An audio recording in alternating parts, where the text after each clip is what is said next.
इस वीडियो में आपको बताएंगे कि मस्कुलर डिस्ट्रॉफी अगर किसी को हो जाता है, अगर वो टेस्ट कराता है और उसमें उसको ये पता चलता है कि उसको मस्कुलर डिस्ट्रॉफी है, तो उसको उसके बाद किन चीज़ों का ध्यान रखना चाहिए और किस तरह से वो अपनी जो ये प्रॉब्लम है उसको नॉर्मल कर सकता है और किस तरह से उसको आगे बढ़ने से रोक सकते हैं। क्योंकि मस्कुलर डिस्ट्रॉफी जो है एक प्रोग्रेसिव डिसऑर्डर है, डिजीज़ है, प्रॉब्लम है जो टाइम के साथ साथ बढ़ती रहती है। तो पहली चीज़ जो हमको करनी है वो ये कि उसकी प्रोग्रेस को हमको रोकना है, उसको आगे नहीं बढ़ने देना है, सबसे ज़रूरी चीज़ ये है।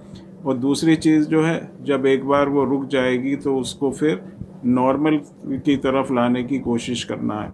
तो दो चीज़ों का ध्यान हमें रखना है, एक तो उसकी प्रोग्रेस रोकना, सबसे पहला जो काम है वो उसको आगे बढ़ने से रोकना, और दूसरे उसमें इम्प्रूवमेंट करना, उसको धीरे धीरे कंडीशन को जो है नॉर्मल की तरफ लाना। जो मसल्स में वीकनेस हो चुकी है उस मसल्स को थोड़ा स्ट्रेंथ देना, जिससे जो भी किसी को मस्कुलर डिस्ट्रॉफी की प्रॉब्लम होती है वो अपनी डेली लाइफ की जो उसकी जो रूटीन प्रैक्टिसेस होती हैं, जो वो उसका दिन रात के जो काम होते हैं वो अपने कर सके और किसी दूसरे की सपोर्ट लेने की उसको ज़रूरत ना पड़े। तो ये चीज़ बहुत ही ज़रूरी है कि आप अपनी कंडीशन को नॉर्मल में लेके आएँ। तो इसके लिए हमें करना क्या है, पहली चीज़, ऐसा कोई हमें काम नहीं करना जिससे आपकी मसल्स के ऊपर ज़्यादा स्ट्रेस पड़े।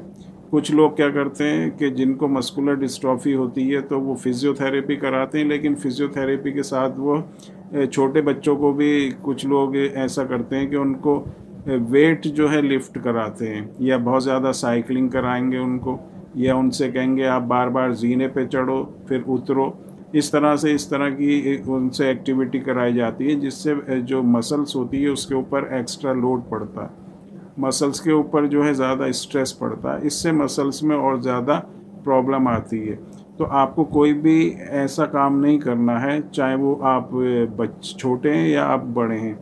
तो इसमें आपको ये पहली चीज़ ये देखनी है कि इस तरह की कोई भी एक्टिविटी आपको नहीं करनी है जिससे मसल्स के ऊपर आपके ज़्यादा ज़ोर पड़े, क्योंकि मसल्स पहले ही आपकी वीक हैं और उसके बाद अगर आप इस तरह की ज़्यादा उनसे काम लेंगे तो उसमें बहुत ज़्यादा चांसेस रहते हैं कि आपकी मसल्स जो हैं और ज़्यादा वीक हो जाएंगी। तो हमको इस तरह का कोई भी काम नहीं करना। दूसरी चीज़ जो है, जो फिज़ियोथेरेपी होती है या जो लाइट एक्सरसाइज होती हैं वो करना ज़रूरी होता है। हैवी एक्सरसाइज कोई नहीं करनी, लाइट एक्सरसाइज जो है वो हमको करते रहनी है। मूवमेंट अपनी बॉडी में बना के रखना है, हाथ की मूवमेंट, पैरों की मूवमेंट, बॉडी के दूसरे जो पार्ट्स होते हैं उनकी भी मूवमेंट जो है होना ज़रूरी है। तो ज़्यादा हमें एक्सेस में नहीं करना, लेकिन थोड़े थोड़े टाइम पे जो है मूवमेंट्स हमें करते रहनी है। अपनी बॉडी को एक जगह पर नहीं बैठाना है, या एक जगह पर आपको ज़्यादा टाइम तक नहीं बैठना है, लेकिन बहुत ही लाइट वे में। दूसरी चीज़ जो है, इसमें जो है जो सीपीके लेवल होता है वो बढ़ जाता है, उसको कम करना बहुत ज़रूरी होता है। सीपीके को नॉर्मल कंडीशन में लाना या नॉर्मल रेंज में लाना भी बहुत ज़रूरी होता है। और कुछ ऐसे फूड आइटम्स आप अपनी डाइट में इंक्लूड करें जिनमें प्रोटीन्स हो। प्रोटीन रिच डाइट आपको लेनी है। प्रोटीन रिच डाइट अगर आप लेंगे तो आपकी जो मसल्स की जो पावर है उनको बनाने में बहुत ही ये जो है इफ़ेक्टिव रहती हैं। और इसके बाद जो है, अगर हम इसके ट्रीटमेंट की बात करें तो होम्योपैथिक मेडिसिन्स में बहुत अच्छी मेडिसिन्स ऐसी हैं जो प्रूवन मेडिसिन्स हैं मस्कुलर डिस्ट्रॉफी में, चाहे डीएमडी है, बैगर मस्कुलर डिस्ट्रॉफी है, लिम गर्डल मस्कुलर डिस्ट्रॉफी या कोई दूसरी मस्कुलर डिस्ट्रॉफी है।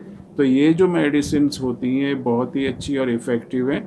और जो इसका मस्कुलर डिस्ट्रॉफी का जो फार्मूला है, कम्बिनेशन फार्मूला, उसमें इसी तरह की बहुत अच्छी अच्छी मेडिसिन्स जो हैं मिक्स होती हैं। और तो अगर किसी को मस्कुलर डिस्ट्रॉफी की प्रॉब्लम से अगर आप सफ़र कर रहे हैं, काफ़ी लंबे टाइम से जो है आपको कोई प्रॉब्लम है और प्रॉब्लम टाइम के साथ बढ़ती ही जा रही है, तरह तरह का ट्रीटमेंट लेने के बाद भी इसमें कोई भी रिलीफ या किसी तरह का इम्प्रूवमेंट नहीं हुआ और कंडीशन जो स्टेबल भी नहीं हो रही, आहिस्ता आहिस्ता जो कंडीशन है ख़राब होती जा रही है, तो इसका कम्बिनेशन होम्योपैथिक फार्मूला आप यूज़ करें।